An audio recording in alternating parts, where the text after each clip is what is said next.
Oh, there you go. I was like, we done talked it up too fast.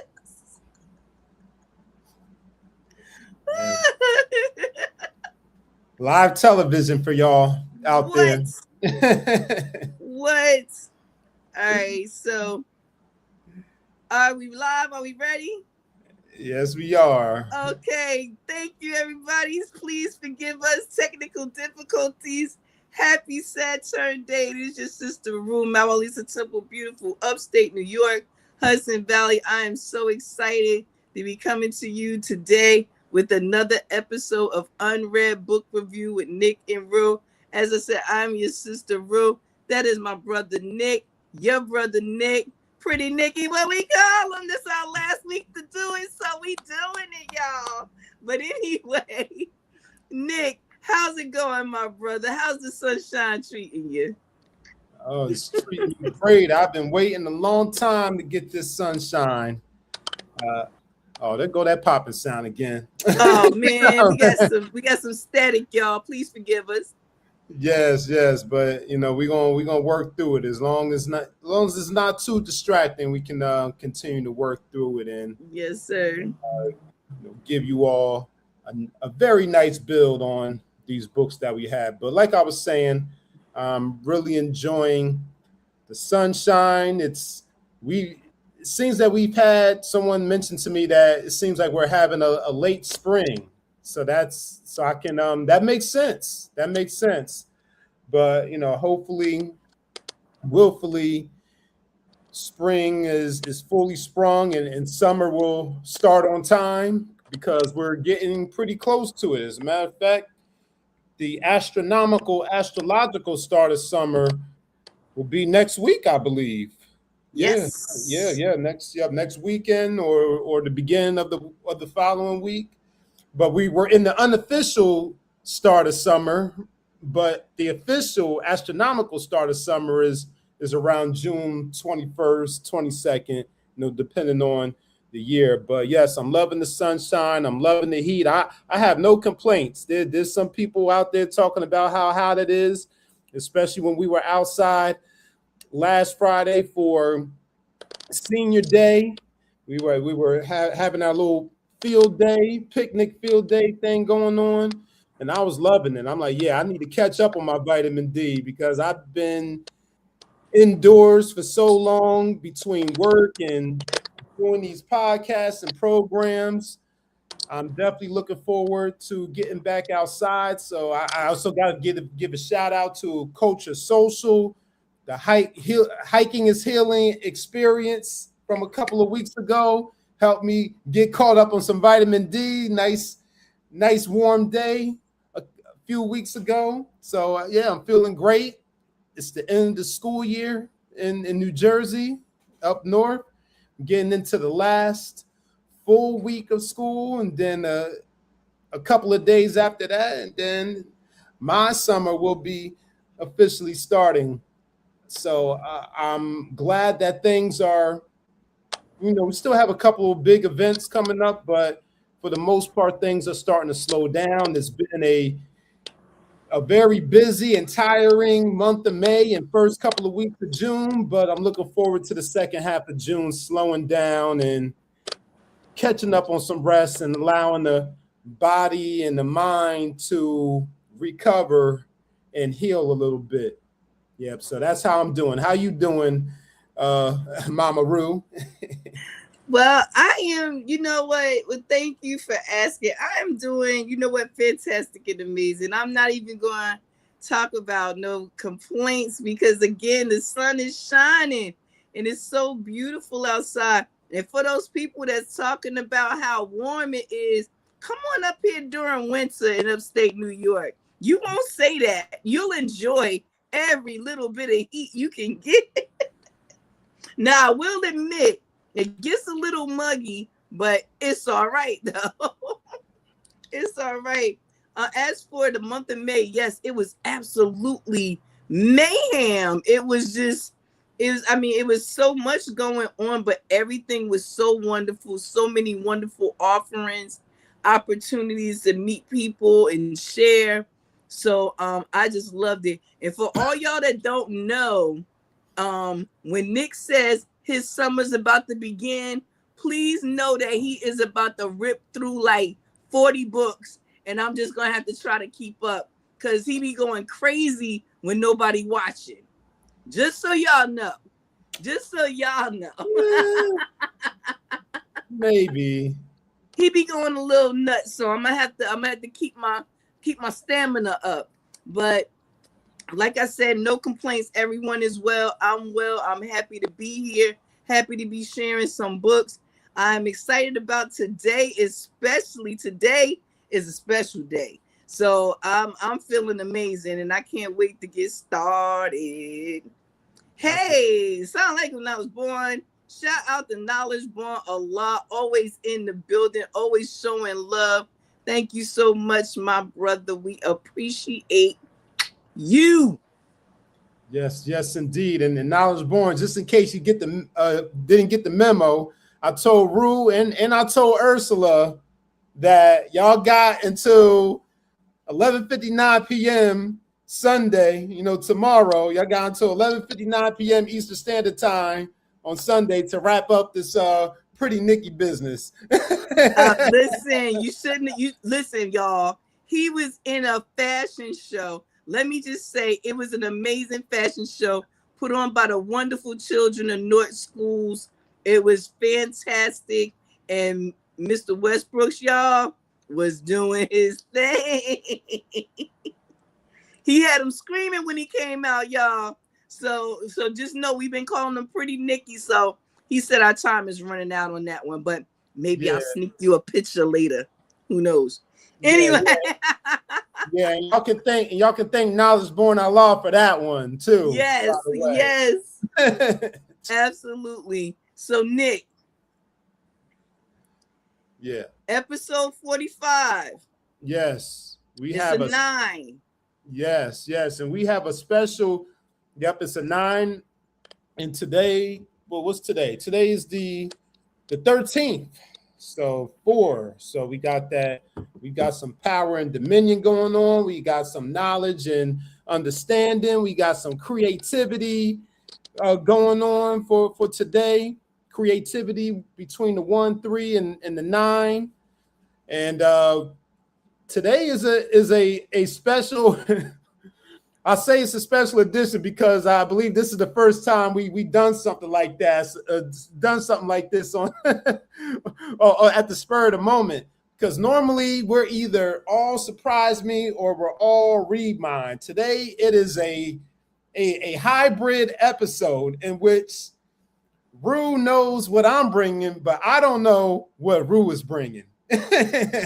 Well, you're absolutely right. And every time we are together, it is special. But today is very special. Okay. So, when we have a show, Nick sends me the link. As y'all know, he's our tech person, not me. Not me. Nick sends me the link. And, if it's a, read along with us, we know what each other doing. He tell me, well, this is my offering. This is my book. And when it's not, we just do surprise me. Well, how surprised was I when he told me that his book was my book? The same exact book. It is the first time we have done this in UnRead history. In UnRead history. You gotta stop. History. You gotta stop playing. We are in the same exact book. You gotta stop playing. Same exact book. Same exact book. Same exact book. All right, this is getting real freaky now. This is you got same exact book. Hardcover. We got this. Wow. Same exact book. Well, I guess we should tell them what it is, huh? It's the secret books of the Egyptian Gnostics. Yep. It's in the title too. Yes. Wow. I gotta change my offering to our offering. Well, you know what? What I did was I said, well, since we both picked it, I would definitely say something about it that we both picked it. But I was going to go first and make a small offering. Okay. And then we can go into your offering and we can discuss it. So what I did, our substitute offering, peace and blessings. Our substitute offering is How to Heal with Color. Woo! Ted Andrews. For all of you who ever did a bunch of how-to books, we know that he has the books. When I say how-to books, let's talk about how many he has. He has Animal Speak, Dream Alchemy, Enchantment of the Fairy Realm, How to Develop and Use Psychometry, Meet and Work with Your Spirit Guides, See and Read the Aura, Uncover Your Past Lives, M Magic, not in, but I am Magic, The Healer's Manual, The Magical Name, Magical Dance, Occult Christ, Your Sacred Power in Your Name, Sacred Sounds, and Simplified Magic. So all of those are written by this gentleman, Ted Andrews. As you can see, they're thin reads, but they are action-packed. This one I got for $4.99. Wow. So that was a steal. I got it in 96 when it came out. It was the 4th printing. Woo. And I got this book because at MaWu Lisa Temple, you know, we talk about healing on all levels, all aspects of self, mental, physical, emotional, spiritual, financial, all the things, right? We talk about whole health, right? And so when I thought about, you know, the way we dress and how clothes and things like that affect us, I said, you know, well, because we have like seamstresses and coat makers and things in my family, we deal with color all the time. So I said, I know color makes a difference. And I found a book that corresponded with that. However, when I got this book, it was not what I thought it was going to be. When I got it, I thought it was just going to be a book kind of, you know, go over and tell, oh, where Mondays are blue and Tuesdays are red and Wednesdays are pink or green. And, you know, I'm thinking it's going to be something simple like that.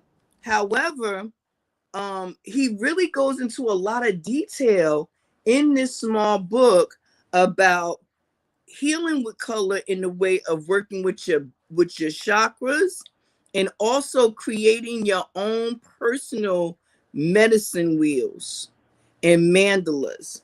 So I thought that was really interesting. So let me tell you a little bit about our author. Let's see here. Where's his little blurb at?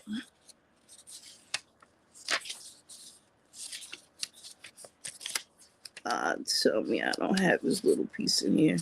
I wrote a little piece down because they don't always have everything about him in here. But anyway, what they have in here is Ted Andrews is a full-time author, student, teacher, and metaphysical in the metaphysical and spiritual fields.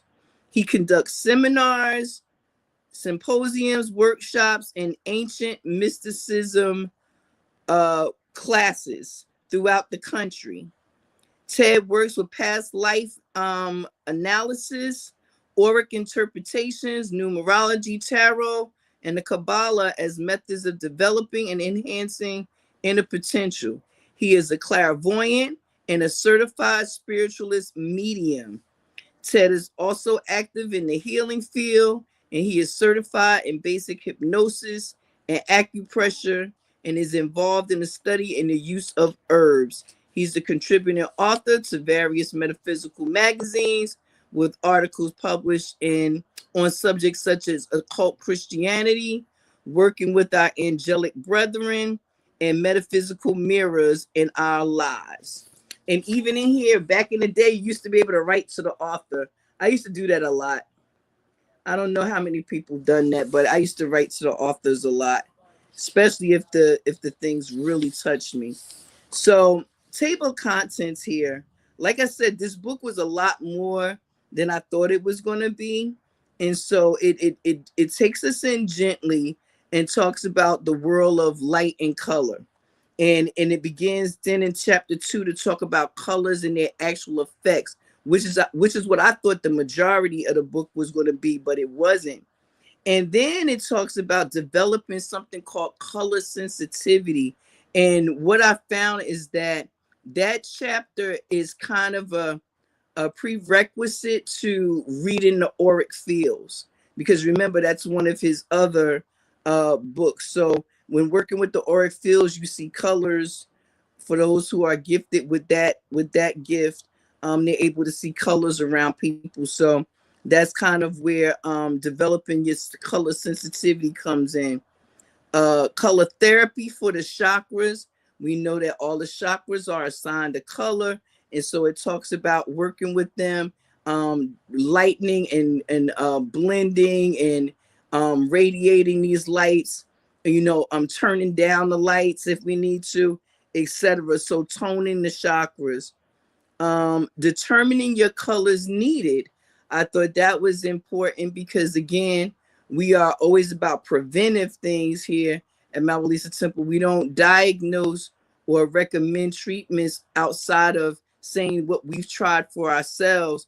And what I can say with determining the colors needed, what I found was when we were drawn, once we developed that color sensitivity and we were drawn to colors many times, is helping to point out meridians in the body that may be blocked.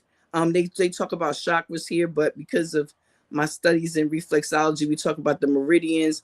So, the liver meridian, the stomach meridian, all these different things. So when we determine these colors, we determine, what areas in our lives need healing. And sometimes it's not medical, sometimes it's financial or emotional or psychological. Again, we talk about healing the whole self, and that's what you'll find with this. Chapter 6 is color therapy with air and water. It talks about color being the frequency and air and water being these frequencies, and how to program air and water with color, etc., etc. Projecting colors goes a little bit more into that, sending colors in places kind of in the spirit of Reiki. Chapter 8, healing with candles. Many of us have done that consciously and subconsciously, working with different color candles for different energies. So it talks about that. It goes on to talk about the tree of colors and the color of the four worlds. And finally, it ends with the holistic health and healing mandalas, which is where I've went back into this book now. So this is going to be a reread for me. This is why it was out in my stack of books that I keep out. And the stacks of books that I keep out, this one was out because I have been doing some work with this. So just to give you an idea of the colors and their effects when it talks about health, and again, this is not to diagnose anyone, so please, no, check with your doctors. Physician, heal thyself. Um, so conditions and corresponding colors. So that has something like abdominal cramps, yellow, lemon. I happen to be wearing yellow lemon today. Abscesses, blue or blue violet. Allergies, indigo, soft orange. Anemia, red. I know I got some anemics in the building. Red. Anxiety, light blue and green. Appetite, yellow and lemon. So I'm work on my abdominal cramps, and it's gonna help me eat. Wait a minute, it's bouncing itself out here. I don't know, and I didn't put it on knowingly. Look at that, I just picked the color today. Let's see. It even goes into things like eczema, rashes, swelling, your kidneys, it starts to talk about the actual organs. For example, the liver, blue and yellow combinations. Um, Inflammation, blue. A lot of us experience inflammation knowingly and unknowingly. As a matter of fact, you'll find that some of our great holistic physicians that we've had in teachers, Dr. Africa, Dr. Sabi, talk about how most of our problems stem from having too much inflammation and mucus in the body. So learning how to expel that in different ways or minimize it or eradicate it altogether is important.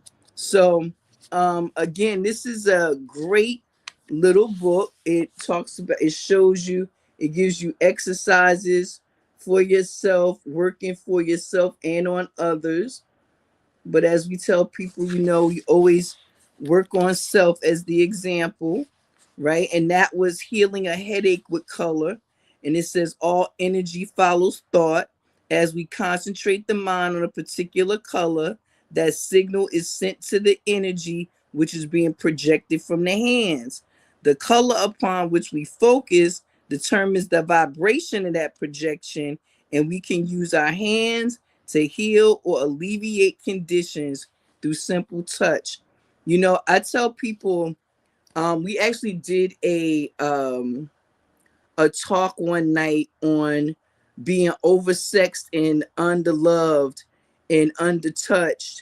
You know, we got people doing a lot of touching, but they are not touching with intention. And you know, touch can heal. It really can. And there are people who really know that I'm telling the truth there. It's not just random.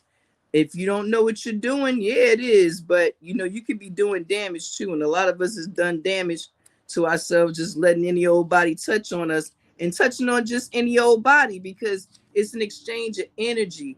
And that's one of the things that this reminds us of. And so I just want to show you here where it talks about, because I talked about the emotional and mental aspect of it, what they do in each part. And I picked yellow again because I got yellow on, but I picked yellow, solar plexus chakra, right? It says if underactive, use yellow. If overactive, use violet or purple with a small dose of yellow. It gives you physical functions, metaphysical functions, emotional and mental attitudes. And it also allows you to talk about if these chakras are overactive or underactive. So in the mental and the emotional attitude part, it says an overactive solar plexus chakra can make one judgmental, critical, mentally bullying, always planning and never manifesting, stubborn, needing to change, and variety. A underactive solar plexus chakra can be feeling deprived of recognition, aloof, feeling isolated, afraid to learn the new, and somatic problems. So, you know, things like hypochondria, et cetera, you know, over worrying about things, all those things can apply.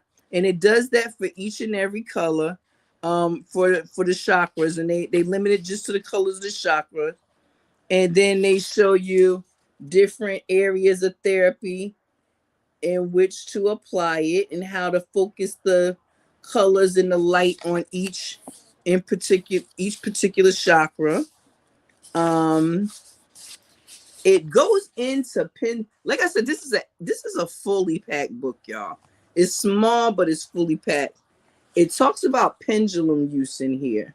Now, I don't know if anyone in the audience now or later have used pendulums, but they are interesting. You know, I tend to always think I move mine. You know what I mean?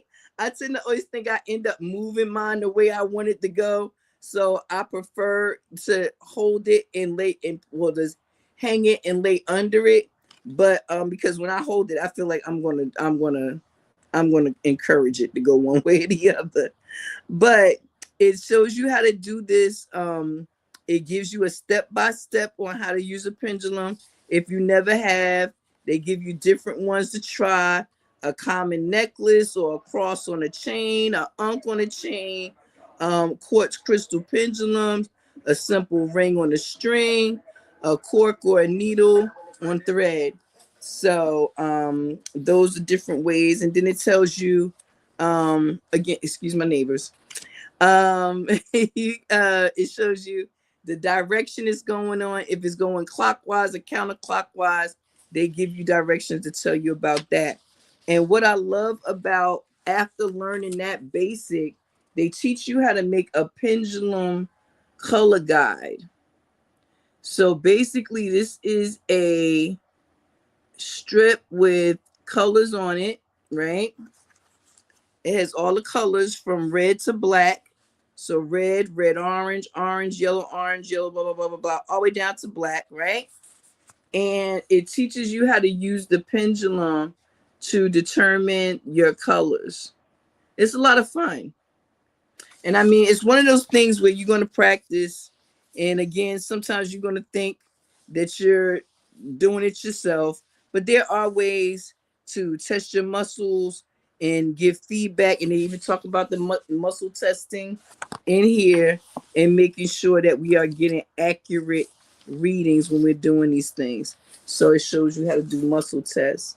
And if any of you have ever been to a kinesiologist or a really good chiropractor, they'll do some muscle testing when you get there most times. Okay. And it shows you how to muscle test yourself. Okay, using your fingers. And let's see, applying the color once the needs are identified. So it talks about things like drinking color charged water. So remember when I talked about colors and air and water? Using colors is the same concept we use when we use crystals and gems to program water, or we use words to program water. Using these colors help to program the water as well. Performing color breathing, learning how to fill your body with the appropriate colored energy. Projecting the color through your hands to the area of the body that's unbalanced. Laying colored cloth swatches. Sometimes, let's say you don't have any orange clothes, for whatever reason. You got a little orange piece of fabric, lay it where it needs to go. Simple as that, because you have to remember the mind is the builder, and the mind is what causes you to be able to tap into your natural healing ability. And this is something that you can do. This is something that everyone can do if properly trained. And that proper training comes from practice and wanting to know how. And using a slide projector. So I showed, well, not slide projector, but the pendulum, and then using colored candles. It talks about that. Let's say you program some water and you sit and you do some color breathing, and you're doing this in front of a candle. That's the color that corresponds to the healing that you're trying to receive. All these things can be used in tandem together, and it gives you, again, detailed exercise, simple methods to be able to achieve healing. And may we all receive the healing that we need. Amen, Ashe, and we declare it because it is so. So it talks about the different breaths and the general color breathing. And the reason why I go back to that color breathing and the rhythmic breathing is because most of us don't breathe the right way. We don't. It takes practice. And you say, well, how does it take practice? I breathe every day. Yeah, you do, but not to your full capacity, most of us. And when we start doing this work here, I think it really becomes clear, well, it did to me, that I wasn't taking deep enough breaths. I wasn't sitting with my breath enough. I wasn't allowing my breath to float and do what it can do in the body. And that's anxiety. We are under a lot of stress, many of us, and you worried about bills and family and health and this and that, and you got all the noise around you and constant everything moving. A lot of times we taking these short, let me just make it to the next second breaths. And I was guilty of that as well. And so I've been working on that. And again, that's why this is a reread for me right now, because I'm doing some amazing things, just taking care of myself, taking care. So remember I was talking about charging the water with color. If you see here, all they did was wrap a piece of colored paper around the bottle of water and use the sunlight, which sunlight charges things lovely. And there they did it in the opposite way. Instead of wrap it around, they laid the color piece of paper on top and allowed the sun to be able to help to charge the water or whatever drink it is, whatever, charge your tea or whatever. Let's see, I'll just give you a couple of more, and then I'll take any questions if there are any, and we could just talk about this. Oh, okay. This one is really cool. Creating color, because think about it, right? If we had to sit down and do every color individual, well, now I'm going to work on my red stuff. Now I'm going to work on my blue stuff. Now, sometimes that's important, depending on what it is you're doing. But sometimes you create color combinations. It's just like, learning that turmeric is great, but turmeric with black pepper activates it. So it's the same kind of concept here, creating colors through combinations, creating healing through combinations. So it talks about scarlet, you would use 2 reds, red, orange, you would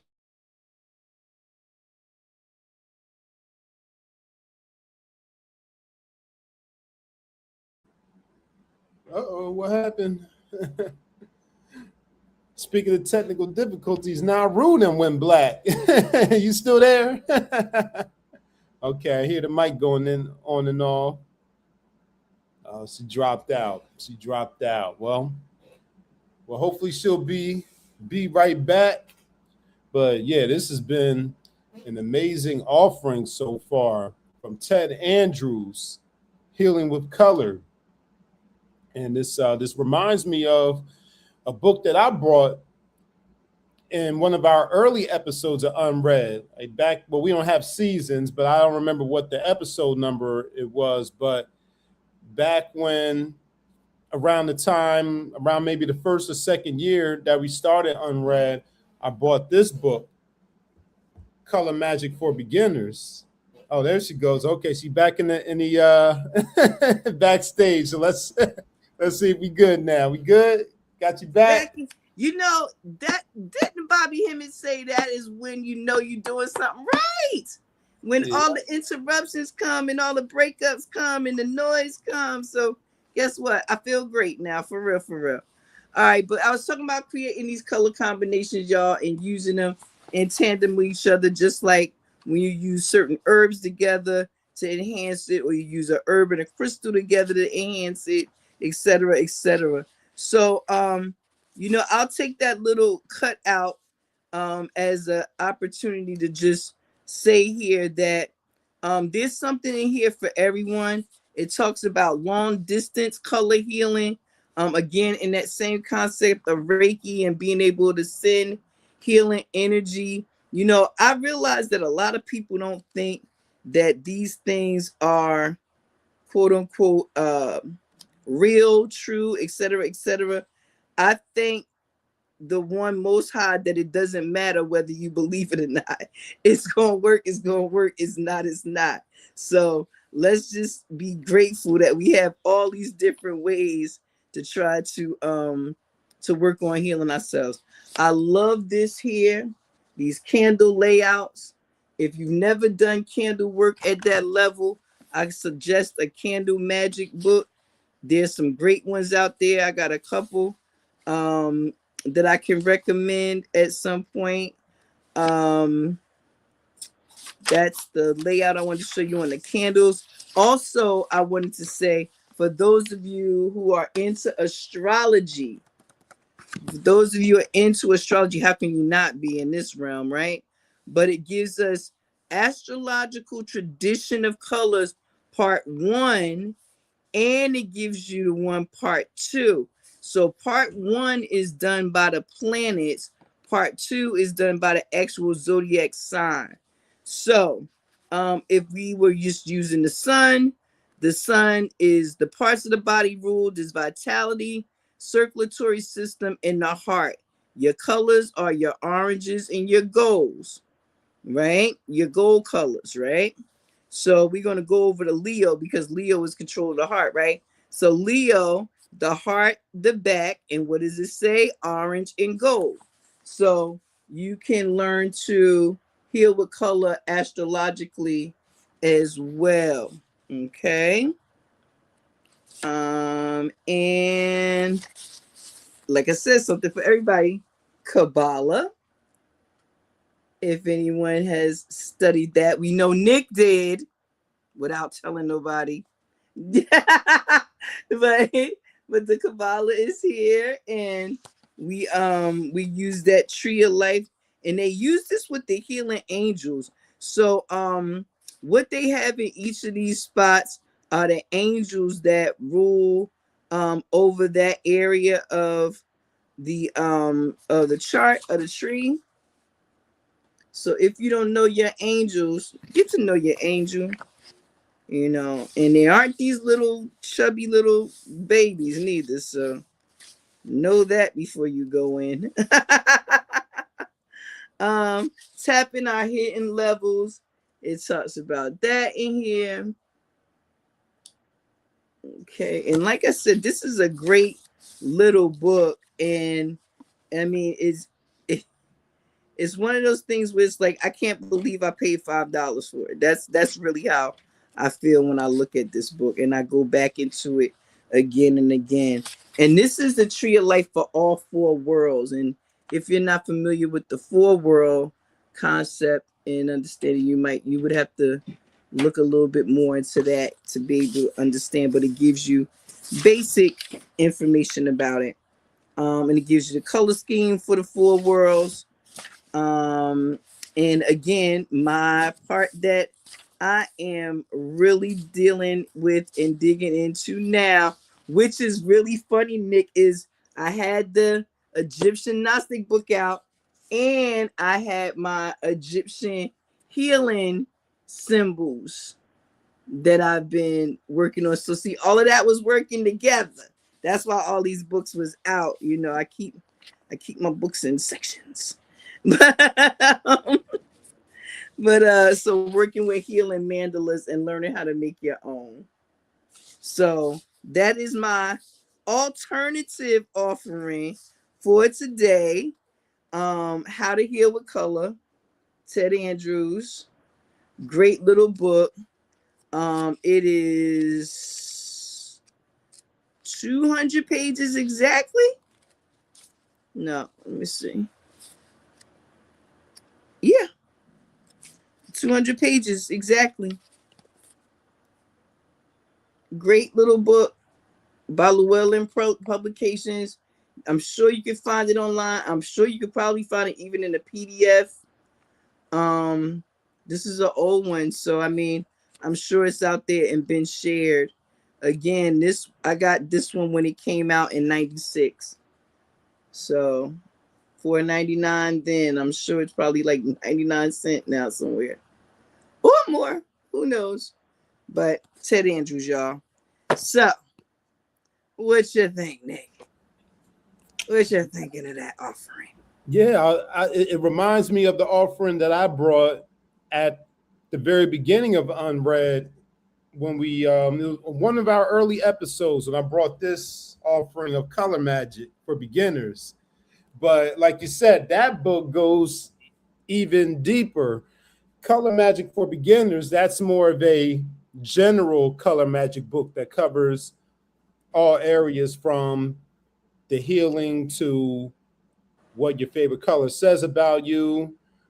But that book takes the healing chapter. There's a healing chapter in this book, but it goes way deeper in the Ted Andrews version. And what's interesting about that is that both of these books were both published by Llewellyn. Yes, Llewellyn be staying on top of it. They be on it. Yeah. So both were published by Llewellyn. Llewellyn Publications. And that's a great offering, by the way. Well, actually, let me backtrack first, because you talking about me studying Kabbalah, and I tell you, I have not studied Kabbalah yet. I read a numerology book that had a couple of pages with the tree of life in it, and showing the correspondences with the numbers, but I have not gotten into the Kabbalah just yet. Yeah. I saw you go to that lecture though. I saw you. You put the picture up there. Oh, the lecture? Wait, which lecture was that? See, look at that. Which lecture was that? The one on Kabbalah. Was it? I didn't go to you did one on Bhagavad Gita. Yeah. There was no Kabbalah in that lecture. Okay, that one was Bhagavad Gita. Yes, Nick, look, you heard the way he had to say it though. Wait a minute, which one? Because he was sneaking out and doing them all. I'm like, I never went to no Kabbalah lecture. But yeah, this is a great offering. And then Goss Rael says she would love to have the color magic conversation on Pronoia. So there you go. Thank you. Bring that offering to Pronoia with it. Absolutely. But yeah, like for such a thin book, it's very deep. I just took note of all the different areas of color magic. I keep saying color magic, color healing. It covers. Right, and it is color magic. It would be considered that, and I think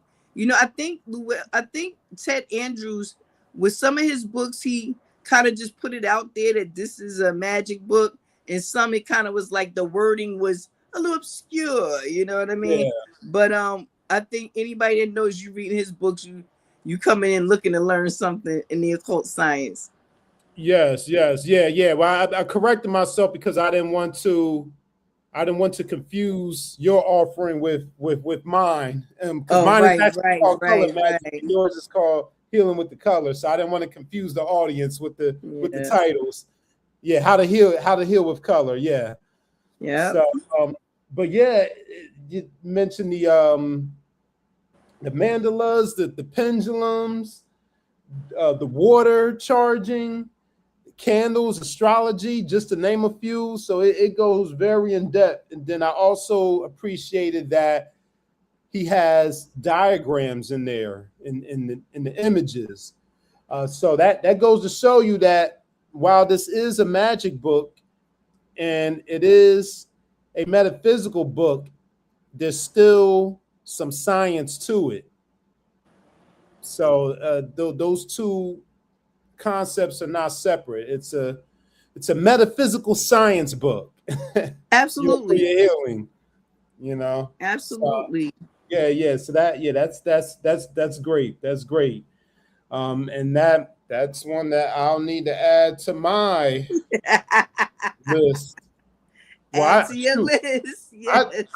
I need to add the whole author. I need to add his catalog to the list. Oh yes, do that. Yep. Rael said the same thing too. She says she needs to tap in to Ted Andrews. Absolutely. So, he's an oldie but goodies goddess, our oldest but good. He an old one, but he a good one. Yeah. He a channeler like you too. Yeah. So she should be able to relate to his work well. Mm-hmm. Yeah. And she got that Piscean energy, so she should be able to really tap into his work. His work has been phenomenal, in my journey. You know, and like I said, you know, his books are like many of the other books in our libraries that we go back to when we've grown. You know, I tell people, as you grow, your understanding of the things that you've learned grows. You know, you'll read something, you know, 100, 200 times, and that it'll be that 202nd time that it just hit different.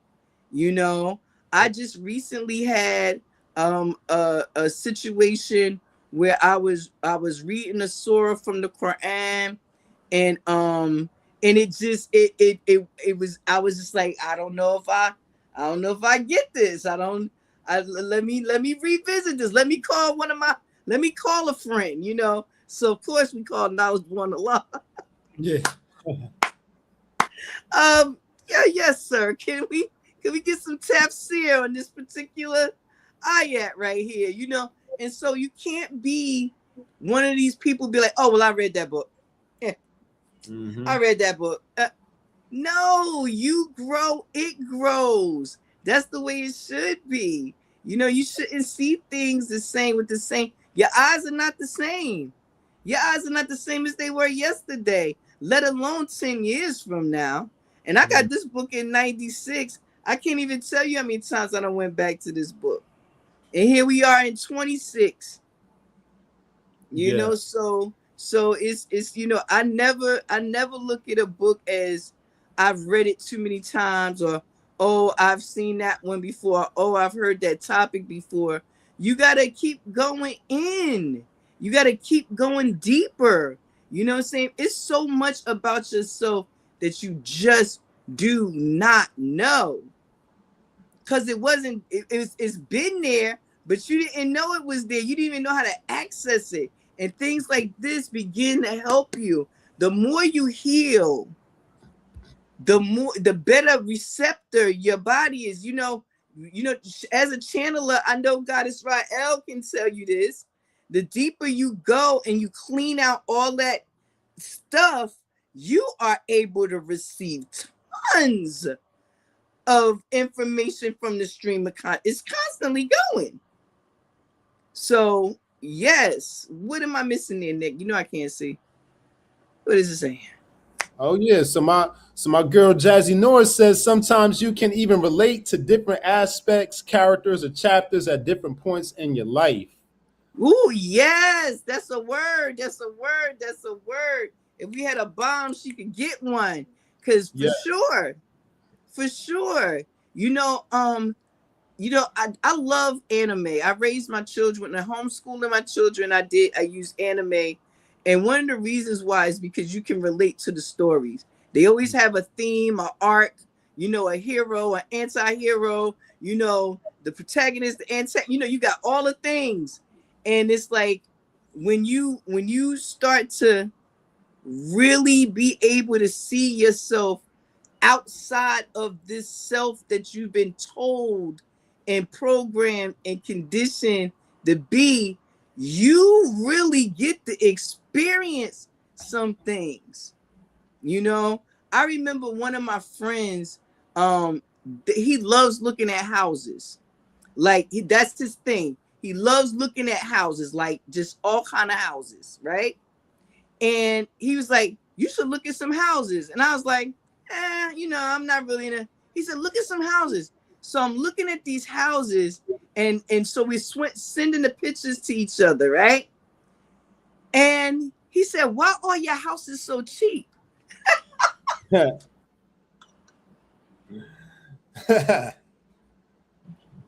said, what you say? I said, that house was $250,000. He said, man, I be looking at $1 million houses. I was like, wait, what? He said, are you even afraid to dream of $1 million house? And I thought about that. I was like, we are taught to think so small, like, well, can I afford it? And you know, I remember he sent me this one house, and we laughed about that, and we still do, like 20 years later. He sent me this one house. It had a helicopter pad. and it had like 40 acres of land and groves and trees and a little lake and all this stuff, right?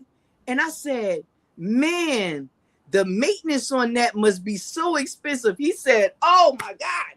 He said, you are missing the point. If you can afford a helipad, you can afford a maintenance man. He said, shut up. He said, dream. Allow yourself to dream and be bigger than what people told you you can be. And you know, when we heal, when we truly heal in all of ourselves, in our full self, in our whole self, we clear out all of that muck and we're able to see what we are truly worthy of. We are worthy of optimal health. It's our birthright. We worthy of being able to do all the things, see, go, explore. This is what we're supposed to be doing. We can't do that with sick minds and sick bodies. You know what I'm saying? Sick pockets. We can't do it with that. And so learning how to heal with color, hey, put a little piece of green cloth in your wallet. You know what I mean? And now look, you want to get real funky with it, wrap it around a bay leaf, blow on it, and put it in your pocket. You know what I'm saying? I'm just saying. You know, it's things out here to help heal every aspect of self. And we can start that with something as simple as color. And I thought this was also a good time to bring this, since we just had the same other book. A good time to bring this because it's summertime and you're gonna see people dressing in all these different colors. Why not be stylish and healing at the same time? Yeah, no, you're right about that. And we know you can wear some green. Free Nikki. And it's so funny about that is green is actually our school color too. That's a great color. It's a heart color. Yeah, it's a heart color. It's a healing color. So I do wear a lot of green as I acquire more and more school apparel. See, look at that. But today I'm actually wearing orange, and the fun fact is that this is the only piece of orange that I own. Wow, and it's Saturn Day, and it's an orange day. Oh, wow. Well, I didn't even know that. Yes. I didn't even know it was an orange day. Yeah, yes, it is. I just picked it out. Because I feel like I haven't worn it online in a while. Yes. Born limitless. Yes, we are. Yep. Oh, and side note, before we continue on and with this conversation about colors, Jazzy, you let us know when you're ready to do your update on the Roo's Divine Day giveaway, or how you enjoyed that book. I'm not sure if you got a chance to read it yet, but you let us know, because we want to do that follow-up from that giveaway that we did what was it, the year before last, something like that? Yeah, I think it was. Yeah. Or it was last. Yeah. Was it last year? No, it wasn't last year. I think it was the year before, right? Year before, yeah. I would love to know. I'm actually back in that book again. What's the name of that again? I forgot the name of it.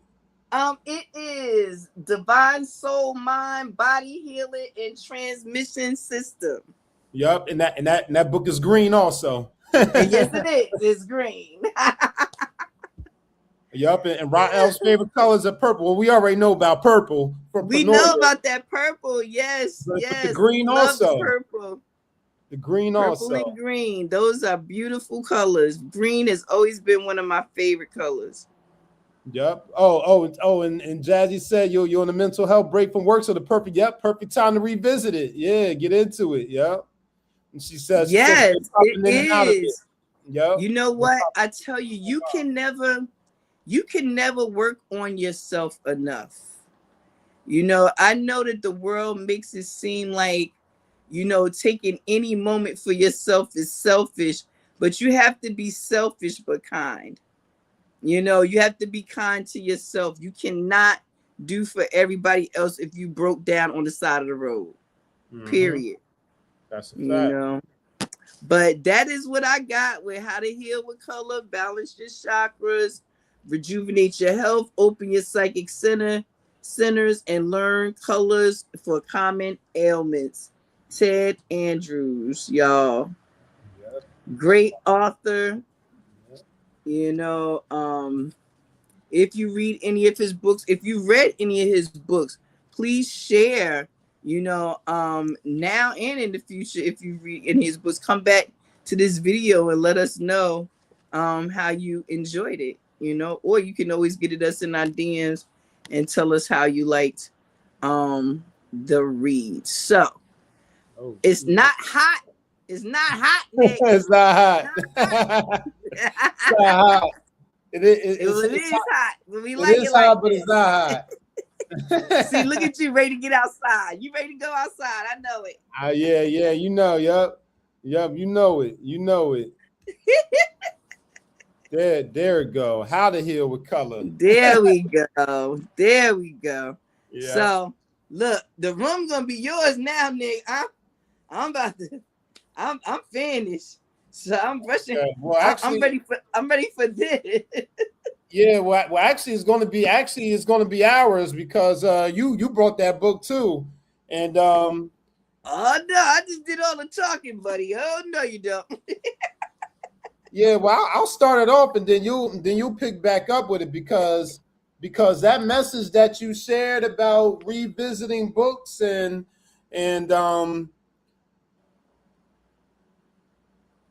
needing, the necessity of reading a book multiple times, that definitely applies to the secret books of the Egyptian Gnostics, for sure.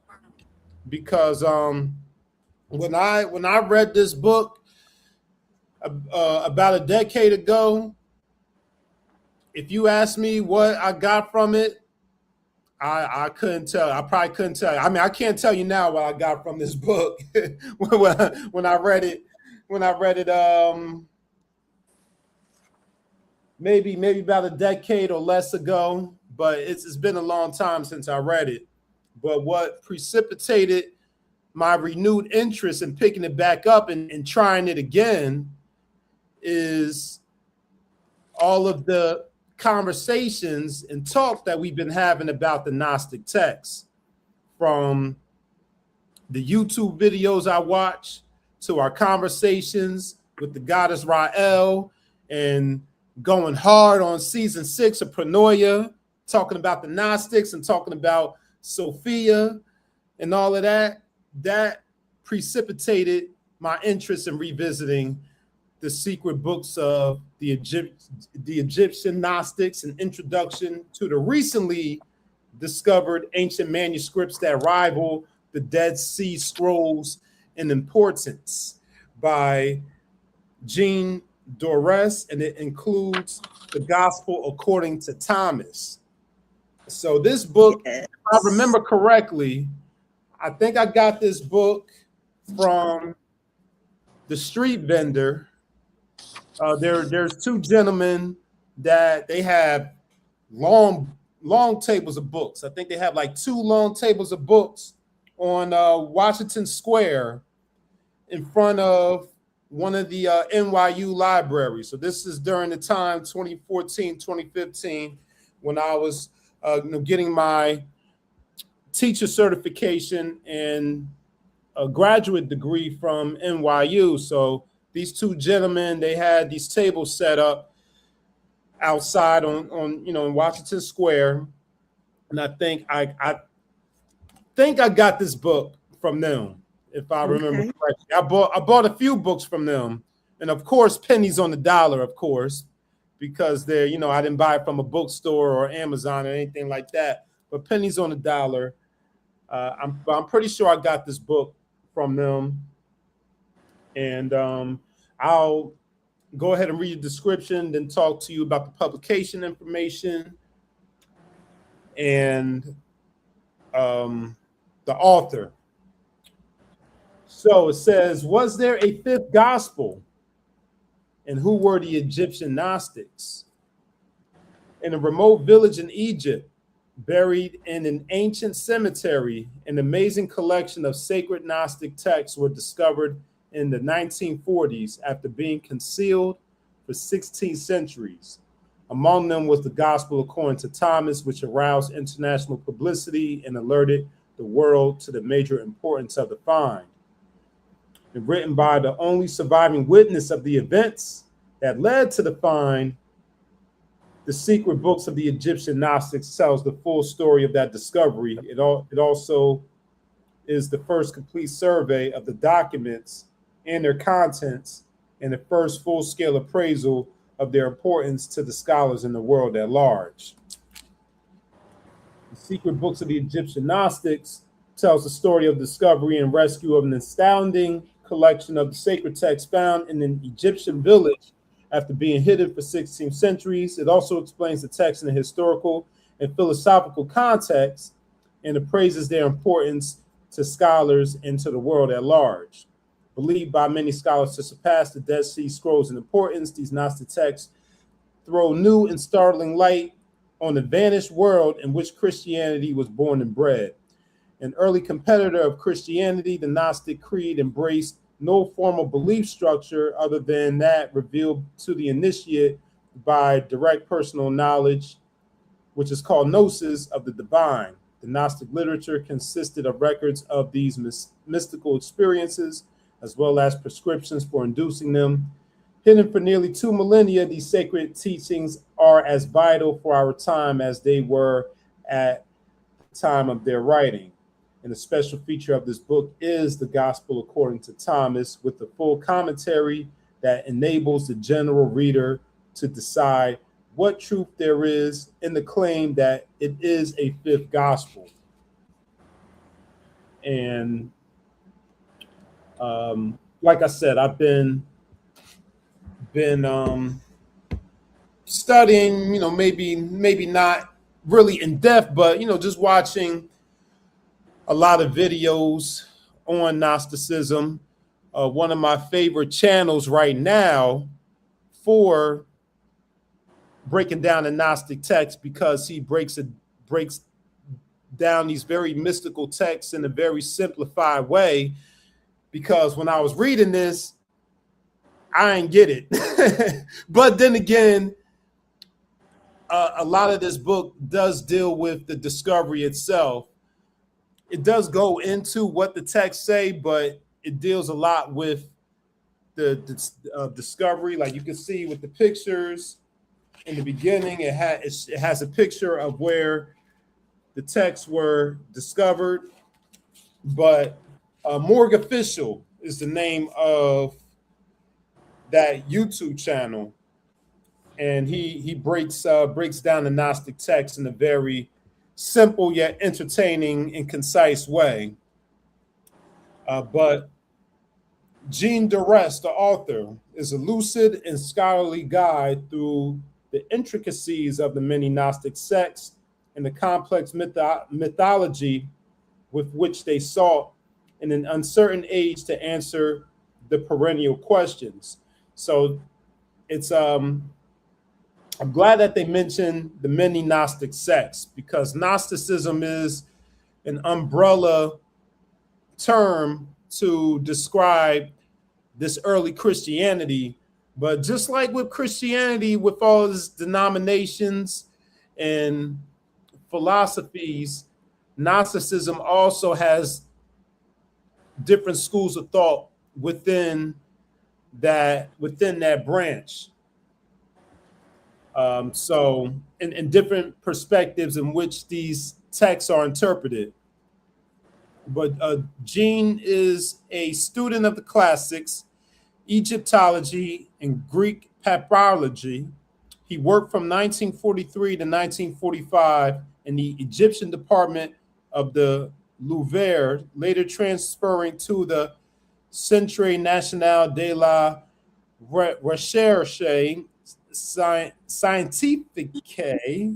That's French, by the way. That's why it got me in the chokehold right now, trying to say those words, to head his research department. For 5 years, he undertook expeditions to Egypt on behalf of the French government. Subsequently, Now this is an English word, and this messing me up. Subsequently establishing the first archaeological service in Ethiopia. And then he has some other works that have French titles. Two of those I'm not going to try to say with those French titles, but he does have one published work called Ethiopia. I could say that word, Ethiopia, but those other French words, I can't say those. At least not right now, until I learn how to do the pronunciation. But this book was originally published in French in 1958. So this is a French publication. And then the first English translation came out 2 years later in 1960. Excuse me. Yeah, the first English edition was published in 1960 in the UK by Hollis and Carter, LT. But the edition that Roo and I have, so Roo and I, we have the same edition. She's just missing the jacket cover on hers. So when I take it off of mine, it looks the same. It just looks different because I got the cover on it, the jacket cover. But the edition that we have, because we have the same edition here, this is the 1986 edition that we have, published by Inner Traditions International. Yes. So, like I said, this book goes into the contents of the Gnostic texts and the Gospel of Thomas, but it also gives the backstory of the discovery, which is covered in the first part of the book, and it also gives some commentary on the study of Gnosticism, what it is, the challenges that it faced against traditional or Orthodox Christianity, and it goes into the different sects of Gnosticism, just to give some background information on the Gnostics. And then it goes into part 2, dealing with the Gnostic texts themselves. So the books of the Pistis Sophia, the books of the Savior, and then it tells the story of how they were discovered, and it goes into some of the excavation information from that perspective. And there's a chapter or section on the 44 secret books, going into detail of the contents of the Gnostic text. So in addition to the ones that I mentioned, they also have the secret book of John and the Sophia of Jesus, the Gospels of Philip, the Gospels of Thomas, as mentioned in the title, the Apocalypse of Paul, the Gospel of Truth. So these are all books that the layperson or the traditional Christian may not be familiar with.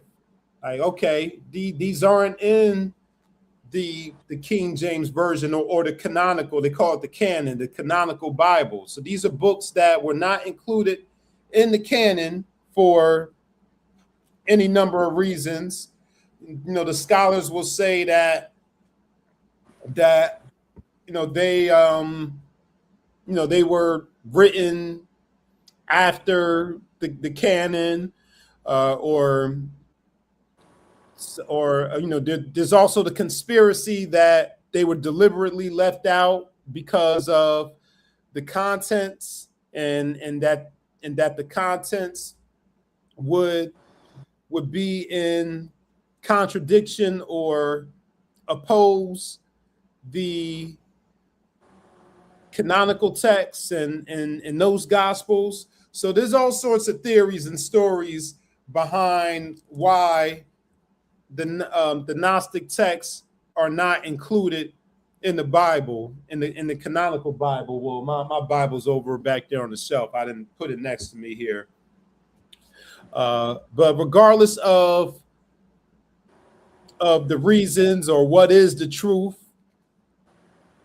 these texts are texts that need to be explored and taken seriously, because because of the content and because of the refinement that we can find in those texts. So I would implore anyone, whether you have an interest in Gnosticism, or if you're a Christian out there and you're not familiar with the Gnostic text, there might be some claims in there that you would consider to be heretic, but I would still encourage you to explore all of the Gnostic texts, which all of us are doing. Myself, Roo, the goddess Rael. If you want to get more into these conversations, I would go over the Pronoia Starseed podcast, because we're having great conversations on the Gnostic texts over there, and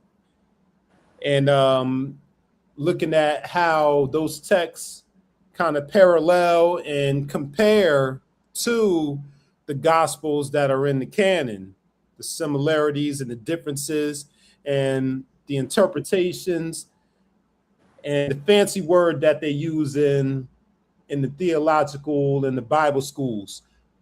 Exegesis. There we go. One of those words I'm like, what? Okay. Yeah, the exegesis of the scriptures. Exegesis. Yeah, the exegesis of the scriptures. That's what they talk about when they talk about how they interpret the text. They're talking about how do you exegete the scripture.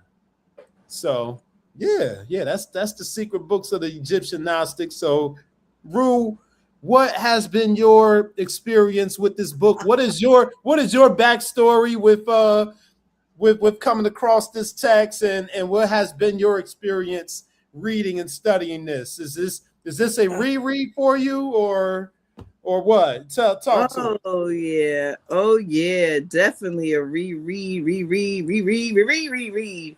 Absolutely. Well, yeah, let me just say, one of the things that I wanted to add to what she was saying about these books being out of step with what people have been taught and practicing. Part of the other theory and reason why it was thought that they were left out is because people thought they would be in competition with.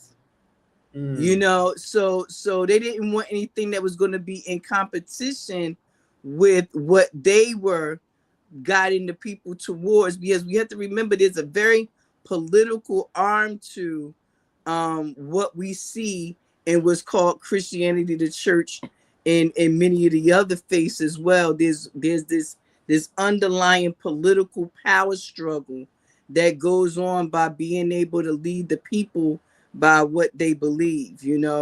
I have a friend who says, you tell me what you believe, and I can tell you where you're going wrong. But that's neither here nor there. And that's a judgment call for somebody like me. It's never a judgment call. All of this is in the process of learning. When we think about the Gnostics, as Nick said, they talk about Christianity, but we need to remember that there is a Gnostic arm, if you will, or a metaphysical arm to every faith that you see. You know what I mean? There's always, just like in Judaism, the esoteric or Gnostic arm would be Kabbalah, and the same thing in that you find in here in these Egyptian Gnostics is because, again, Gnostics is just knowing, and this is just knowing something that is there to be known, And so but they became these secret teachings because people were picking and choosing, the people in power were picking and choosing what fit with the story that they were out to tell. Okay, so which shows you showing this there? Oh, for the political aspects, if you want to study more of the political campaigns with the history of Christianity, you want to study the history of the First Council of Nicaea. Absolutely.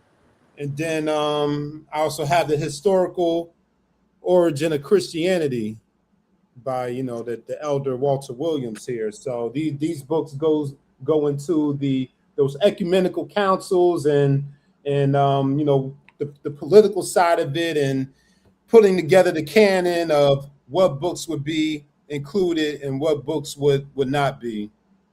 Right. Because again, oh, excuse me. Oh, excuse me. They were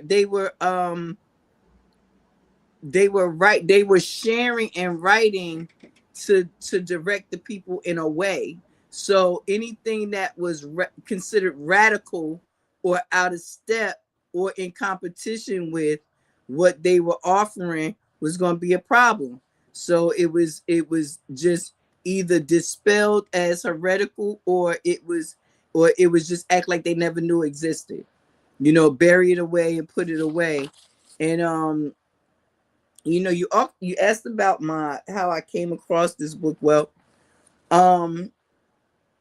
there was a period in my journey, I want to say from 99 like 99 to like 2005, where I went like on this straight Egyptian kind of kick. Like I needed to understand a little bit more about what was coming out of Egypt, and it was for various reasons. I felt the connection to the information, but more than that, I wanted a more well-rounded picture of what was going on, because I don't know about everyone else in their journey, and Nick, you can kind of answer this on behalf of the group, if you will. But when I started my journey and I realized that we were being fed a very specific set of information. So in other words, we were only being taught about what was going on in one particular place. While this thing was going on, many other things were going on too. And so when I really started to look at that, I needed for me to better understand, well, if this was going on in this part of the world at this time, what was going on over here? Because while sometimes they were completely oblivious to each other, most times because of the merchants and trades that we've been doing, especially our people, always been merchants, always been travelers, always been nomads about the earth, moving with the earth. So because we know that this information was everywhere, again, you'll see the influences of some of these things in other places. That's why it's important to study those missing years of Jesus, because it talks about his journey through these other places, that when they now came to write what we know as the Bible, it included, you know what I'm saying, some of these teachings that were compiled later as pure Christianity, but also came from other cultures and experiences and places as well. And that's why you can find a Genesis story everywhere you go. You can find a Lot story everywhere you go. It may not be named the same thing, but these stories again are the same.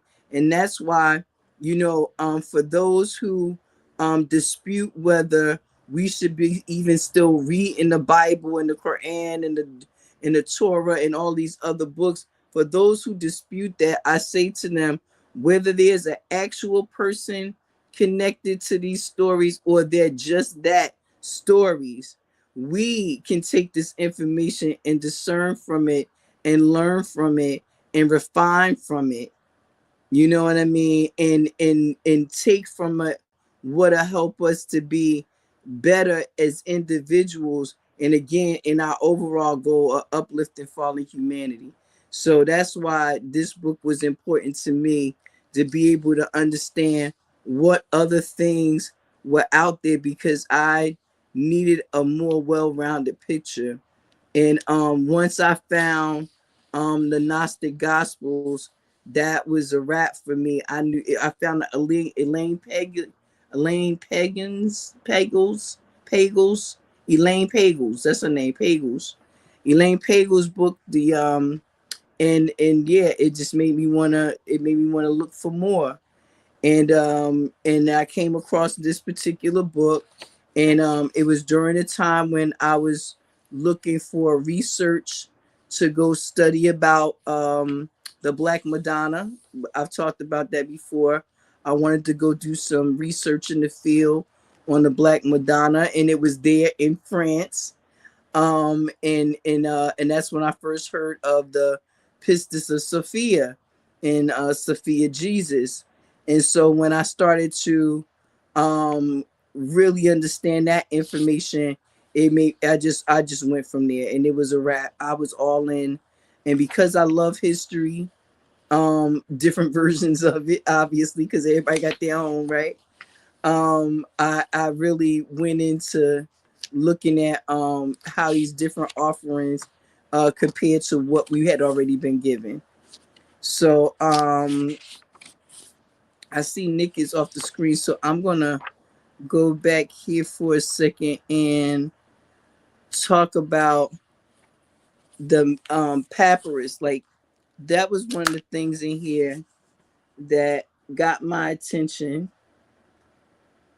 As I said, ancient teachings, ancient writings, people didn't put the same emphasis on the things that we do today. So it's interesting sometimes to go back and look at these old writings and even these old engraved stones and things, and see what was important.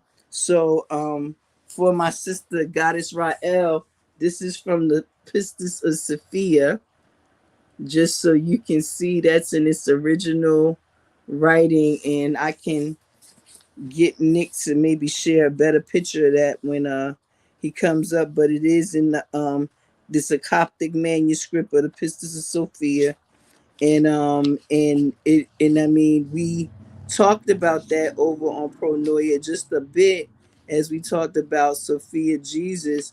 But again, this is more, this goes into it a little bit more and actually gives you some of the text itself. So and some of the manuscripts were small. Everything wasn't, some giant book. For example, it talks about one of the manuscripts being about 80 pages, some of them smaller than that. You have the Secret Book of John. One of the books that was really interesting to me was the Sacred Book of the Invisible Great Spirit, or the Gospel of the Egyptians. Because when we think of gospel, I don't know about you guys, but here in the United States, when they say gospel, they only referring to the Bible. They don't refer to anything else. When they say the gospel, they mean the gospel. And then they say something like the gospel truth. And then you'd be like, well, okay, so there's no other truth. And they would have you believe that. And so when I saw these offerings, and not only how different they were, but how similar they were, that's what really got my attention. And again, this is a great reference if you want to see a lot of the old codex pages themselves. You want to see a lot of the codex pages themselves. They're in there. And again, like I said, it's like Nick said, it's a fascinating story of how these came into the hands of the people, and how we were able to begin to then translate them into what we have is this English. And again, don't forget, we lose a lot there, people. Just Remember that. But for what we do find in it and what we are able to extract from it is definitely worth the read and reread and reread and reread. So I agree with Nick that the gospel according to Thomas, or basically what they call the secret words of Jesus, is very important because there's a part in where there's a part in the crucifixion transformation part of the story where it starts to differ depending on what religious faction you're talking to, because some people talk about a resurrection, some people talk about a transcendence, if you will, and some people talk about a transmutation, just changing your face. And there's been some things to allude to the fact that when he said that he wasn't recognized when he came back, it was because of this transfiguration that took place. So I thought all of these were just great offerings, great to open up the mind and expand to begin able to understand more of what we've been given in the Bible, and be able to see where these stories fit in and how it adds to a more complete picture. Yes, yes. And I went off screen to grab some more books off the shelf. So I had a feeling that's what you was doing. I even say that. Yeah, because you mentioned the Black Madonna, so I had to go and grab, Cathedral of the Black Madonna, I had to go and grab that one, so yep, so that's another one right there. And then when you were talking about the different books, I just remembered that I also remember the offering that you brought in maybe it was our first episode of UnRead. I think you brought the Gnostic, you brought the Gnostic book. I forgot the name of it, but I think it was maybe I think it was four Gnostic gospels together. Oh, it may have been. Yeah. I'm not trying to be funny, but I have so many books on Gnostic gospels. I don't remember which one it was. I'm gonna tell you right now. I don't remember which one it was. It was our very first episode of UnRead. So was it the four Gnostic gospels? That's why I got the number 4 from. That's why I think it was the 4. It was something. I'm trying to glean my bookshelf real quick and see, but I might have put that one away with my other books for. Oh, I got it. It was the Secret Teachings of Jesus. That's what it was. Ah, the Secret Teachings of Jesus. Yes. Yeah, you bought that one on episode 1, December 16, 2023. Woo! Goodness gracious. Goodness gracious. I had to go back to the playlist real quick. Right. Yeah. Thank goodness for the playlist. Thank you, Nick. Thank you. Yeah. Yes. So also, those of you, side note, a little plug right there. Yeah, if you want to go see our past episodes and get some more book recommendations, I created a playlist of all the UnRead episodes. So all 45 episodes are on there. Yes, y'all. Yes, y'all. And because I'm not technology savvy, you have to find it on Nick's page because it's not on mine. It's right on this channel that you're watching. It's not on mine. I'm so bad about that. But again, I'm here to just share. It don't matter whose platform. I just put it up there, man. That's how you feel like, just put it up there. But no, the Secret Teachings of Jesus, it falls in line with what we're talking about, obviously, but in a whole group of studies, like when you start to study the hidden stuff, you'll find there's a lot of hidden stuff. So it's not like you're just going to jump in and be like, oh, well, I found this one hidden text. Oh, no, there's a bunch of them. and each of them have been removed for different reasons. One of the things that that when you were talking about the table of contents, I wanted to point out in the introduction, section 1, it talks about the sects of Gnosticism and their enemies as their enemies depict them, which I thought was interesting, right? Because my mother always said, you want to know the truth about somebody, ask the enemies. Don't ask their friends. Right. So I thought that was interesting that they give the great Gnostic doctors like Nicholas and Simpson and Menander and Valentinus and Marcus and Justin, they give them all but from the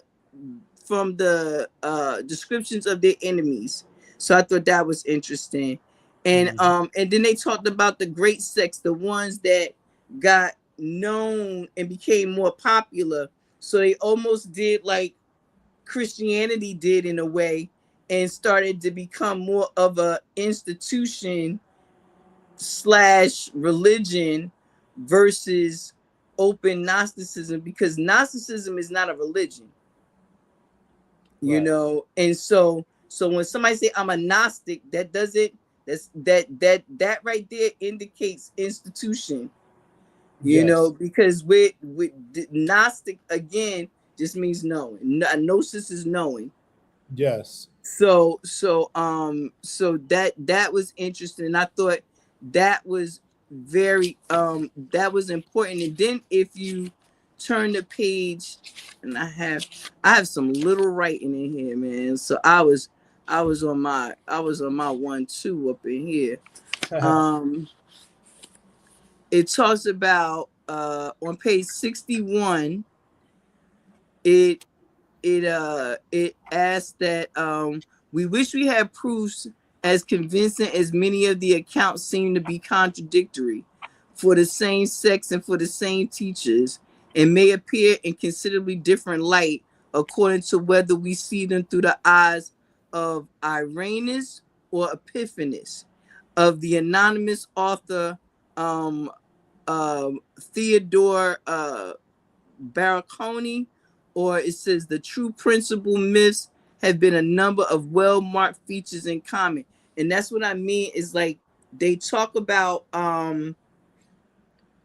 how in line and contradictory some of these things were. So to give a people that you're trying to convince that this new Christianity is the thing, to give them something that asks too many questions would have been something that fell in competition with versus the programming that they wanted to do with the work that they were offering.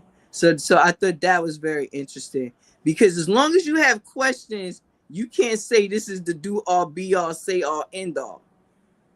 And that's what Gnosticism does, is it's enough sense to know that you don't know. Yep. Yeah. You know what I mean? Enough sense to know that you don't know. Yes. And that you're always knowing. You're coming into it over and over again. And that's why restudying these books is important. Yes. And it's a personal, internal journey too.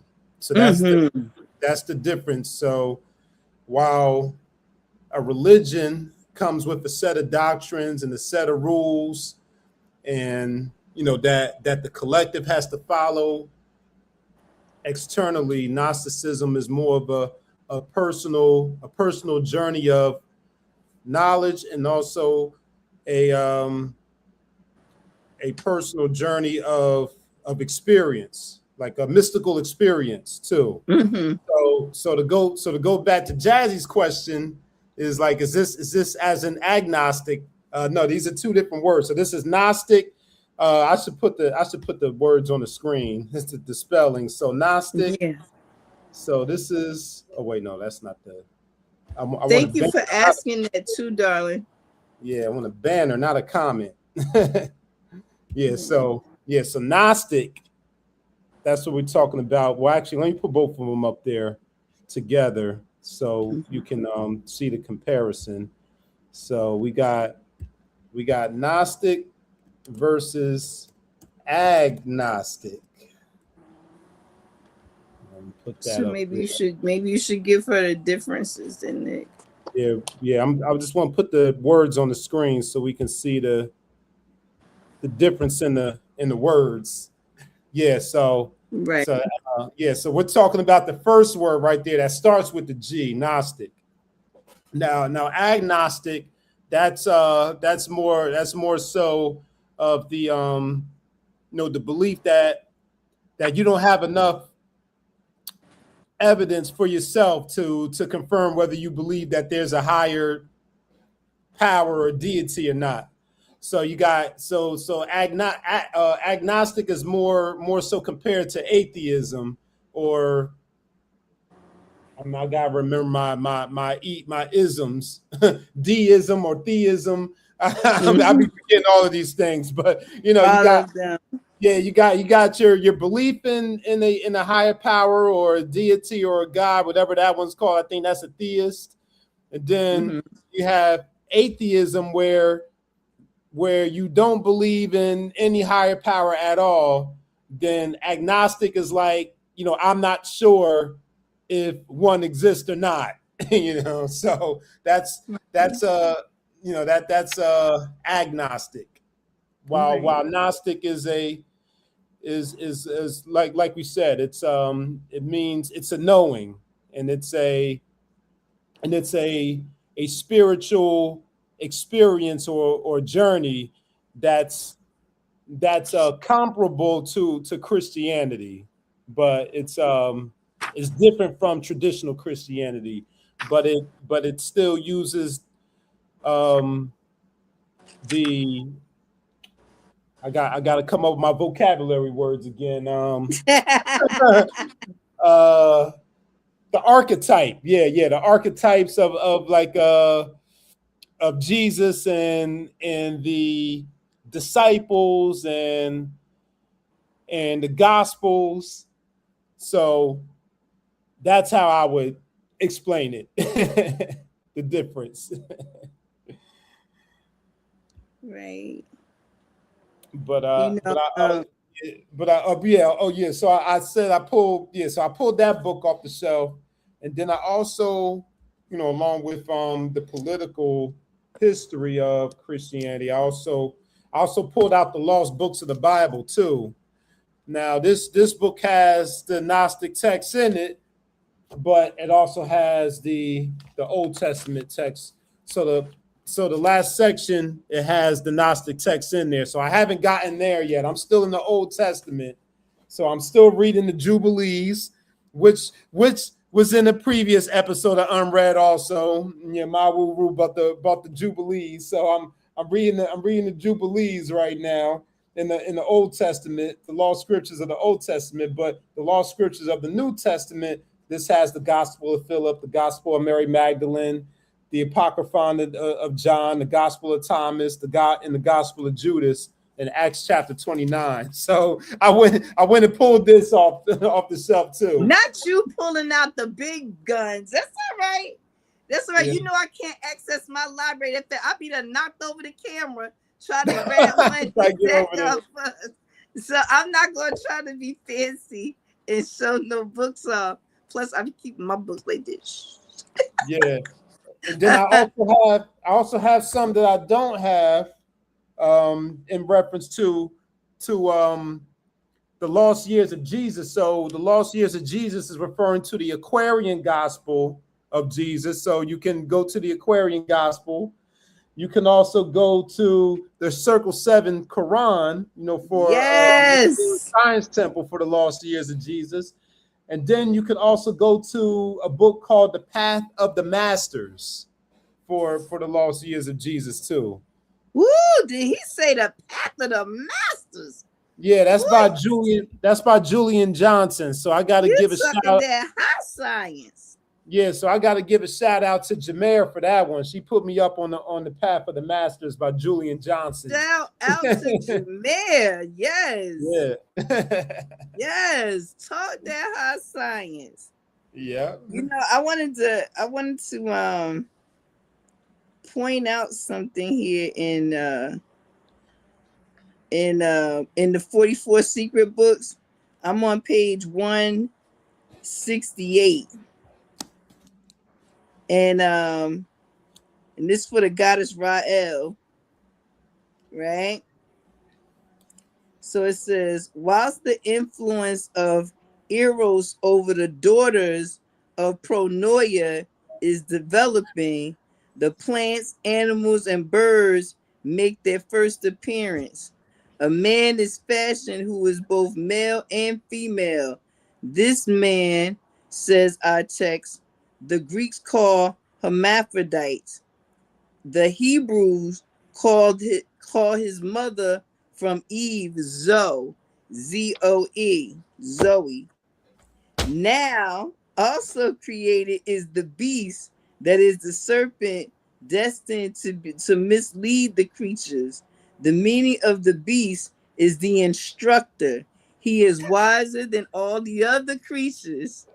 And lastly, the creation of Adam is described in the terms that we have already quoted, which was Adam and light. And we also find it several times in our Coptic trees.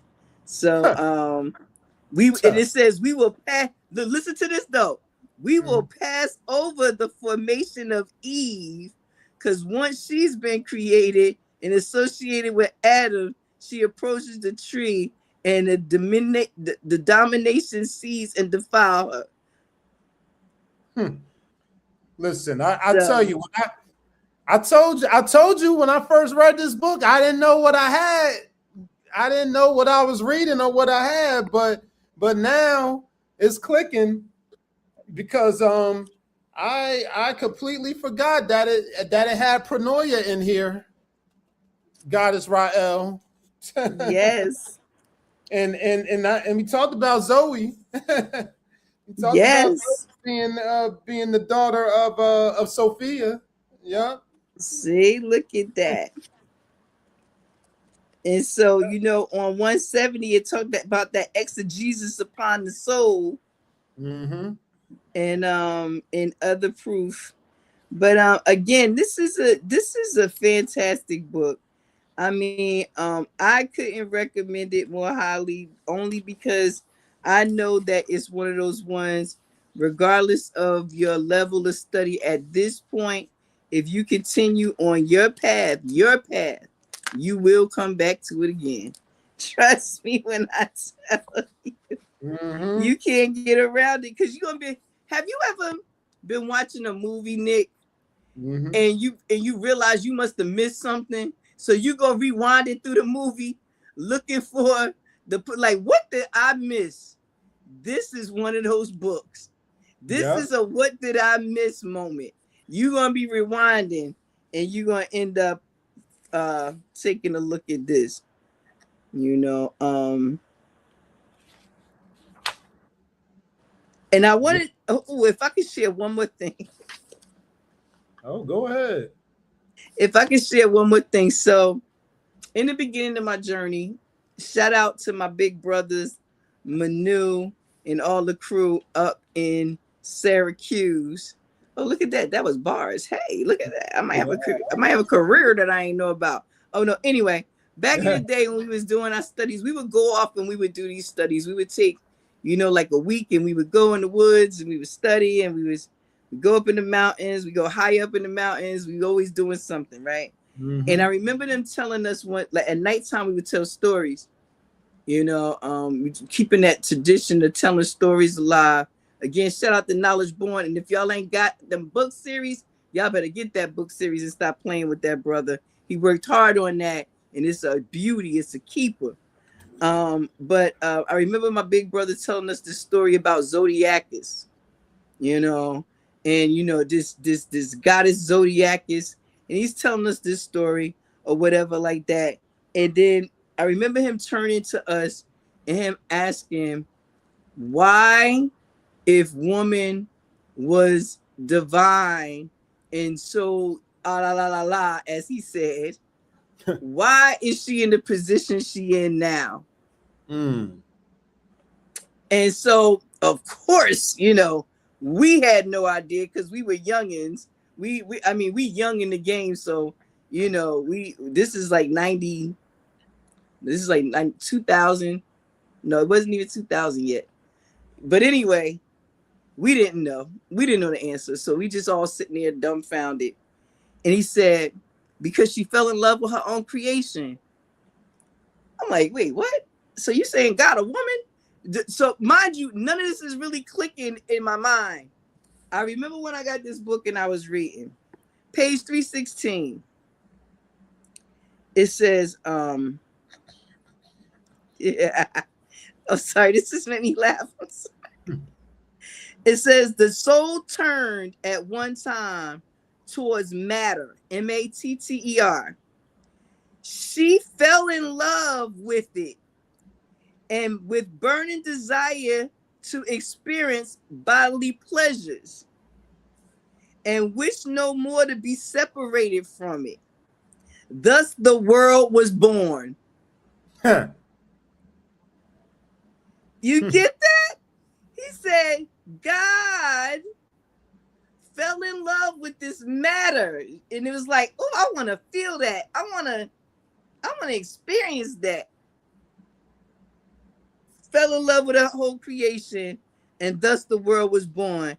And it says, from that moment, the soul forgot herself. She forgot her original dwelling, her true center, her everlasting life. But God, dwelling, her true center, God dwelling and unwilling to abandon the soul to its own degradation with matter, endowed her with the understanding and faculty of perception, precious gifts which remind her of her high origin in the spiritual realm, which will restore her consciousness of herself and teach her that she was the stranger below. She was the stranger below. Yo, let me let you know something. I get so amped on books. I know people be looking at me like she geeking out. Yeah, I am. Because the part of me want to go, ah! You know what I mean? That's what they'll be wanting to do when I read these books. I get excited. I get excited because you know when he told us this thing, I didn't have this book. I didn't even have this book. I had no knowledge of what he was talking about. I had never heard of a zodiacus. What is this? You know, this name that he had for the universe. You know, this great name of, or what have you. Didn't know where he was pulling it from. We just listened to stories. Where the word zodiac comes from, by the way. Right. Exactly. You know, when you think about your journey, you know, it's fascinating. You know, how you went from this dark place of just not remembering to remembering and knowing, being in the gnosis. So here we are with the Gnostics in the gnosis. Yes, experiencing what the pronoia has for us, right? Inspiring for us every day, our good universe coming at us. 1 2 1 2. The transfer, the keys to the transformation, to escape out of or to transcend this lower density realm, because that's essentially what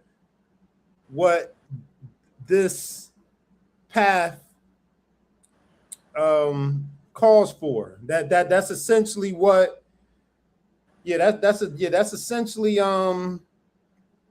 what these texts touch on.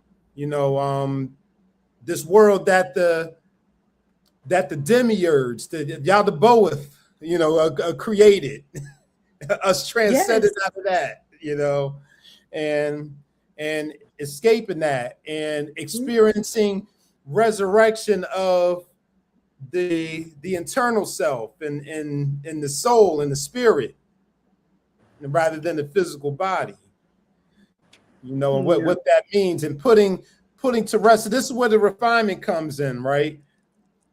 Because all of this sounds very mystical and all of that, but in a very mundane physical world, it's about putting to death and putting to rest all of those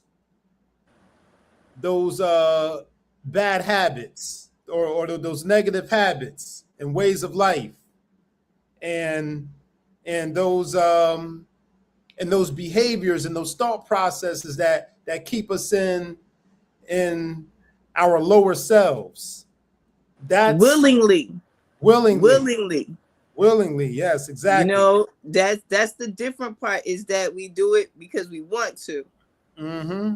You know what I mean? That's that integrity aspect of when we be talking about reassessing and looking at our moral compass, is our integrity, doing the right thing just because it's the right thing, refining ourselves because we understand and make us better, us for us first and foremost, make things easier for us.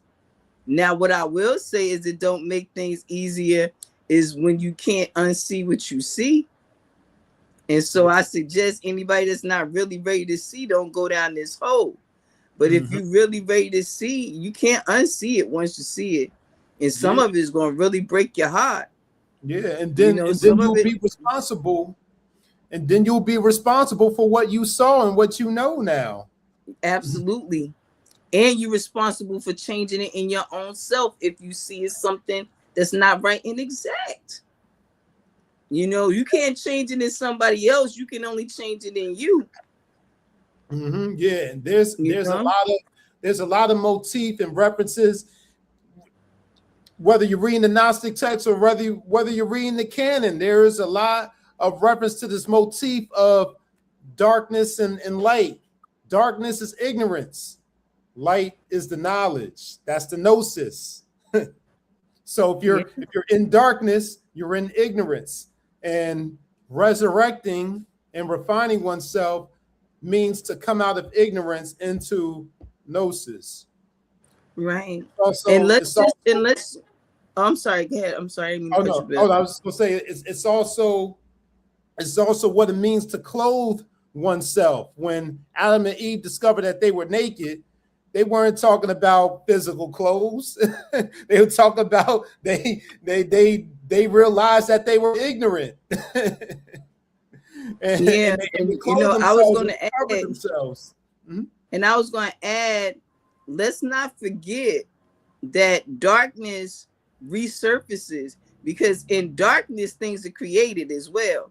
We have to remember it's levels to this thing. So you go from darkness to light, back into darkness, back into light, back into darkness, back into light. There's levels. Because again, you're going to get to a point where you be like, well, I don't know anything about that. That's another level of darkness. Exactly. You didn't think it could get, what I tell people like this: if you think a dark road in your neighborhood is dark, try a dark road in the south where ain't no lights. You know what I'm saying? Or try a dark road up here in these mountains where it ain't no light. Go out in the middle of the woods at nighttime. I can tell you that's a different kind of dark than the dark you see when there's street lights out there. And that's what we have to remember when we talk about this coming from ignorance into knowing. It doesn't mean you're ignorant one day and you wake up and you know everything. That's ridiculous to even think that. You know what I mean? You wouldn't even be ready for, your brain would melt right out your nose. You know what I mean? It just would. It'll be a terrible scene. I tell you like this. Some of you that hear the sound of my voice right now know what it's like to find out a piece of information on this journey that break you down. You be so twisted, you got to sit by yourself for a minute and just be like, wait a minute. Wait, what? Wait, huh? Wait, what? And you question everything, and that's the importance. And remember when I said in here that they don't want anything that's going to keep in competition with what they're trying to tell you. Either anything that make you continue to ask questions and think for yourself is going to fall under Gnosticism, because you're looking in a different, you're looking to think for yourself, and that is rare, my friends, in this day and time. People are not thinking for themselves. They think they are, but they're not. And that's not a judgment.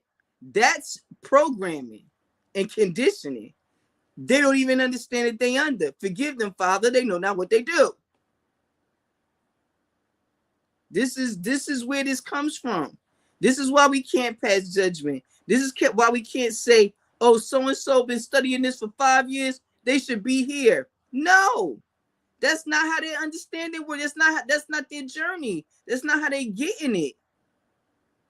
You know what I mean? So we have to let people be where they are, but we also have to always make sure that we present in the information so they can see that there are those who walk before them who have walked this very lonely path, because it is a lonely one, you know. And this is why we enjoy what we do, because this is a place where you can come together with others who are on this journey as well, different stages, different places, read different books, and once in a while they bring the same book. They bring the same book. And that would end my soapbox for me, because I can get on that thing right there. Because I promise you, this book is, you know what I mean? And we didn't even go into the actual gospels that they have in here, the 44 books and all that. I tell people, I suggest you get that one if you're going to get one. Get one. For sure. Yep, it's a wonderful offering. I'm glad we thought of it. Yeah. That's y'all homework. Y'all going to them gospels. Y'all get the book and go into them gospels. Or even if you don't get this one, get another version. Because there's a bunch of books out there on the Gnostics that include the Egyptian Gnostics along with the other ones. So yeah, like I showed y'all this one. You know, I got 2 of them right here. and then you know we mentioned, you know, a few, like Guys Rael brought one, and I got a couple more back there too. So yeah, fine, you know, get yourself some of these. Get yourself some. Yeah. Absolutely. Well, Nick, that's all I got for today. I gave us Ted. I gave us this. Where did I stick Ted at? Where did I stick you at, Ted? Come on, Ted. Where you at, Ted? Ted come to the stage, Ted. Ted, there he is. He ran over here to the other stack of books. Ted ran over there. You back over here, Ted. We're not done with you. So, how to heal with color, rebalance your chakras, and the Egyptian Gnostics are my offerings for today. Yeah, I had some fun with those. Yeah. I think that's good, because we are coming up on the 2-hour mark. Oh, goodness gracious. So you know we done. You know we had a good time. Yeah, well, we were in here cooking. Look, we could cook some more too if we actually go into some of these texts. Oh yeah. That's what it really is. But for those who stuck with us all this time, those who stuck with us, if anything jumped out at you or it's a part you want to take a look at, let us know. You know what I mean? We would definitely love to expound on any part of this. You know, I've been trying to get that UnRead lounge going. Anybody want to get in that lounge and do some talking and hanging around, expound on some of these books a little bit? Come hang out with me. We don't be doing that. We be chilling. Yeah. Right now we covering Chiron right now. He's talking about Chiron, just chilling. And it's, you know, it's importance. Mm-hmm. So. Yep. Yeah. Oh, and shout out to everybody who participated in the herb webinar on the 11th. Thank you very much for being there. Oh yeah, I forgot about the herb webinar. Oh yeah. Yeah. Talk about the metaphysical uses of herbs. That's why I talk about that bay leaf, wrapping it in that green cloth. You know, saying a little words over top of it. You know, stick it in your wallet. I'm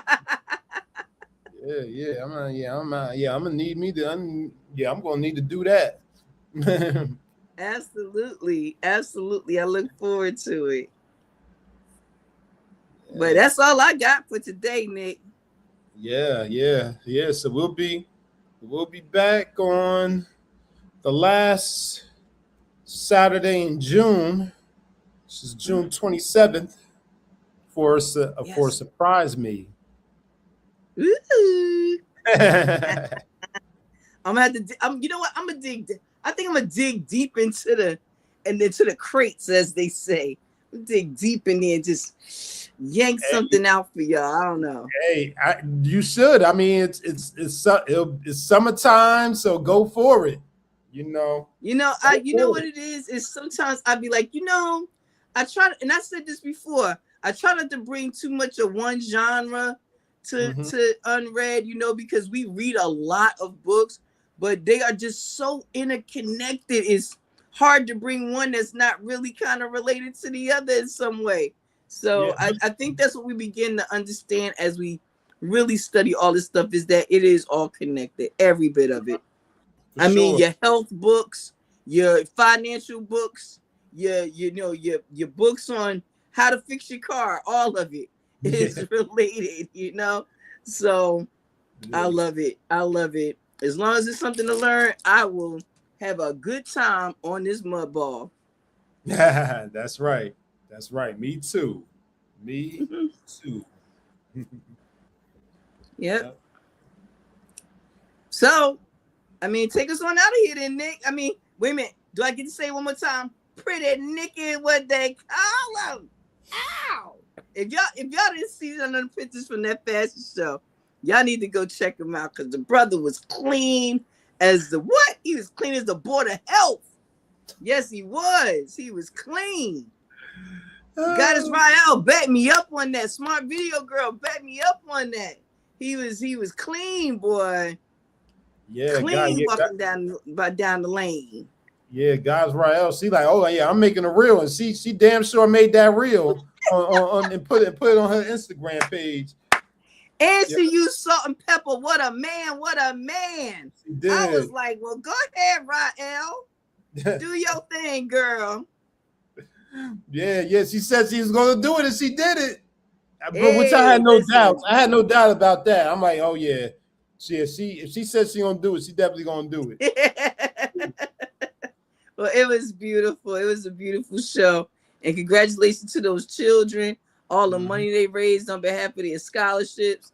And thank you for being a wonderful, wonderful teacher and father to a lot of those children who don't have none. So, happy early Father's Day to you, because that will be next Sunday. So happy early Father's Day to all the fathers out there doing what they do. We thank you. We love you. We appreciate you. We need you.